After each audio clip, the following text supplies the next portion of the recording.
خواجہ صاحب یہ کانسیپٹ تو بہت اچھا ہے اڑان پاکستان، لیکن پولیٹیکل سٹیبلٹی کے بغیر آپ جب یہ بات کرتے ہیں تو بے پر کی نہیں اڑا رہے آپ؟ میر صاحب بہت بہت شکریہ. آپ کو نیا سال مبارک ہو. اللہ تعالیٰ یہ انفرادی طور پہ بھی اور اجتماعی طور پہ کی قوم کے لیے مبارک ہو. اچھی جو ہے وہ اس سال میں جو ہے خبریں آئیں. ہمارے جو فلسطینی بھائی ہیں اللہ تعالیٰ ان کی بھی مدد و نصرت فرمائے جو ہے اس سال میں. میر صاحب یہ جو آپ نے کل جو پروگرام لانچ ہوا ہے آپ بالکل صحیح کہہ رہے ہیں. میں اس سے اتفاق کرتا ہوں کہ پولیٹیکل سٹیبلٹی جو ہے وہ ایک بڑا بیسک انگریڈینٹ ہے ترقی کے لیے. لیکن باوجود انسٹیبلٹی کے آپ دیکھیں کہ جتنے بھی اشاریے ہیں پچھلے 8-10 مہینے میں پاکستان میں امپروو ہوئے ہیں. میں باری باری آپ کو گنوا بھی سکتا ہوں لیکن ریپیٹیشن ہوگی، آپ دیکھ لیں. لیکن آپ آج کی بات کریں نا 1 جنوری 2025 میں آپ انشاءاللہ دیکھیں گے کہ آج ڈیزل اور تیل مہنگا ہو گیا. بشک تھوڑا سا ہوا لیکن ہو گیا. بڑی مائنر سا فرق پڑا ہے. یہ ایڈجسٹمنٹس تو جیسے انٹرنیشنل مارکیٹ میں فلکچویشن ہوئی اس کے ساتھ ساتھ ہمیں کرنی پڑیں گی جی، کیونکہ یہ سارا قیمت جو خرید ہوتی ہے اس کے اوپر ڈپینڈ کرتا ہے کہ آپ انٹرنیشنل مارکیٹ میں کتنے پہ خرید رہے ہیں. لیکن آپ دیکھیں پچھلے 7-8 مہینے میں خصوصاً گرمیوں کے اندر جو ہے جس طرح کی ایک اضطراب تھا مہنگائی کی وجہ سے اور وجوہات کی، وہ اضطراب میں کمی میں نہیں کہتا کہ ایلیمنیٹ ہو گیا، کمی واقع ہوئی ہے. میں ایک اور بڑی انڈیکیشن آپ کو بتاتا ہوں کہ اگر آپ منتھ ٹو منتھ جو ہے کمپیئر کریں 2023 اور 2024 کو، ہماری جو ریمیٹنسز ہے پاکستانیوں نے باہر سے بیرون پاکستان خصوصاً گلف کے جو ملک ہیں عرب گلف کے، وہ بلکہ ساری جگہ جہاں بھی پاکستانی ہیں وہ انہوں نے ملک میں پیسے زیادہ بھیجے ہیں. بیرون پاکستانی جو ہمارا ایک تقریباً 1 کروڑ پاکستانی بیٹھا ہوا ہے انہوں نے ان کا بھی اعتماد جو ہے نا. تو دراصل آپ کہنا یہ چاہتے ہیں کہ وہ جو ایک اپیل کی گئی تھی تحریک انصاف کی طرف سے، آپ سیاست میں اس کو گھسیٹ رہے ہیں، میں اکانومی میں رہنا چاہتا ہوں. نہیں تو آپ کا مقصد نظر آ رہا ہے نا مجھے صاف. میں مقصد آپ اپنے آپ ہی زیوم کر لیں مقصد جو ہے آپ کہنا چاہ رہے ہیں تحریک انصاف میں کام ہوگا. میں دیکھیں میں ایک پازیٹیوٹی لانا چاہتا ہوں. اچھا چلے ٹھیک. آپ کا مطلب ہوتا ہے کہ لڑائی جھگڑا جو ہے میرا جاری رہے لوگوں کے ساتھ جو ہے. نہیں، کل ویسے اڑان پاکستان پروگرام میں کے پی کے گورنمنٹ کا نمائندے مزمل اسلم صاحب آئے، بڑی اچھی بات. اچھی بات ہے، بہت اچھی بات ہے، اس میں کوئی شک ہی نہیں ہے. دیکھیں سب کا ملک ہے تو اس طرح میر صاحب اور بھی حالات جو ہیں باوجود اس بات کے جو آپ نے بات کی ہے، میں اسی بات سے لیڈ لے رہا ہوں کہ پولیٹیکل انسٹیبلٹی کے باوجود جو ہے وہ حالات بہتر ہو رہے ہیں. انڈیکیشنز جو ہے نا بہتر ہیں، مکمل نہیں لیکن انڈیکیٹرز جو ہے نا آپ کو نظر آنے شروع ہو گئے ہیں. انٹرسٹ ریٹ آپ کا میسیولی نیچے آیا. ہاں یہ بات بہت اچھی ہے، میسیولی نیچے آیا ہے. آپ لوگوں کے پاس اب انویسٹمنٹ کے لیے پیسے اویلیبل ہوں گے، سستے ریٹ کے اوپر اویلیبل ہوں گے. آپ کی انفلیشن جو ہے 38-39 کے اوپر تھی، وہ 4 پہ آ گئی ہے، یہ 3.25-4 پہ آ گئی ہے انفلیشن جو ہے. یہ سارے انڈیکیٹرز جو ہیں وہ پازیٹیو ہیں. لیکن کمنگ بیک ٹو جو آپ نے بات کی ہے کہ اگر یہ سیاسی استحکام بھی اگر آ جائے تو آپ سمجھ لیں کہ کتنا اچیو پاکستان کر سکتا ہے. کہ باوجود ایک سیاسی عدم استحکام کے اگر پاکستان میں یہ چیزیں بہتر ہو رہی ہیں، حکومت جو ہے وہ کامیابی کا سفر جو ہے اس نے سٹارٹ کر دیا ہوا ہے اور اس کے تمام تر شواہد موجود ہیں. تو اگر یہ میں سمجھتا ہوں کہ اس چیز سیاسی جنگ کے اندر جو ہے نا بعض چیزیں جو ہے نا وہ آؤٹ آف باؤنڈز ہونی چاہیے تمام فریقین کے لیے. مثلا کہ جس طرح آپ نے ابھی ذکر کیا ہے تو یہ ترسیلات زر جو ہے ان کو روکنا جو ہے وہ تو ملک کو نقصان پہنچے گا.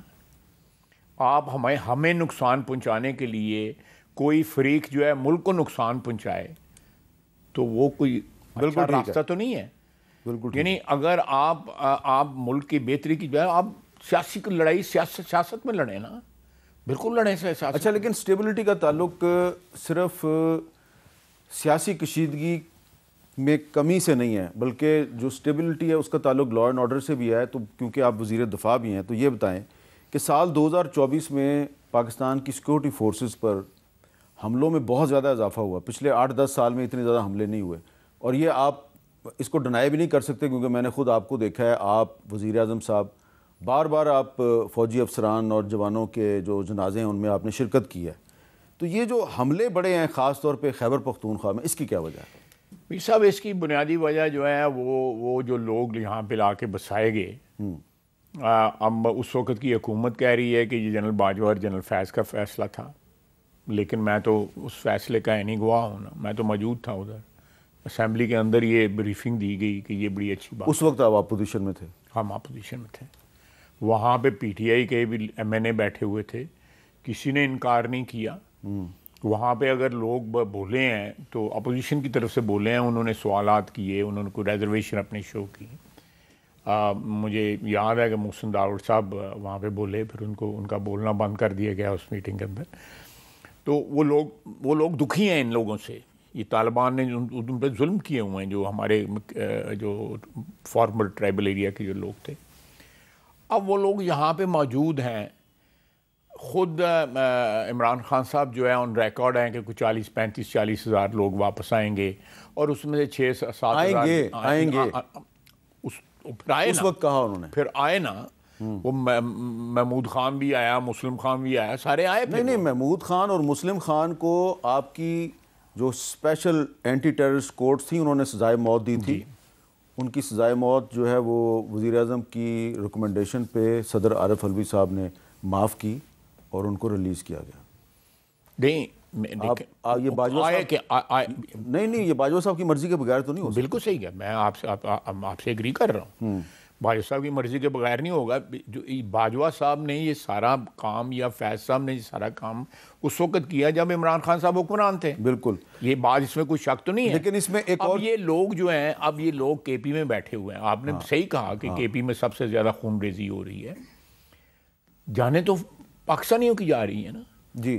فوجی جوان جو ہے جنازے اٹھا رہے ہیں. ہم ارتقاب نے صحیح کہا, روزانہ اٹھا رہے ہیں فوجیوں کے, فوجیوں کے بھی, ایف سی کے بھی, سارے جو ہماری پیراملٹری یا ملٹری کے. اچھا خواجہ صاحب, ایک چیز صرف سمجھنے کے لیے آپ سے پوچھ رہا ہوں, کوئی آپ یہ نہ سمجھے کہ میں کنفرنٹ کر رہا ہوں. اپریل مئی 2022 میں جب عمران خان کی حکومت چلی گئی تو اس کے بعد بھی مذاکرات جو ہیں وہ چلتے رہے. جب آپ کی حکومت آ گئی, شہباز شریف صاحب وزیر اعظم بن گئے.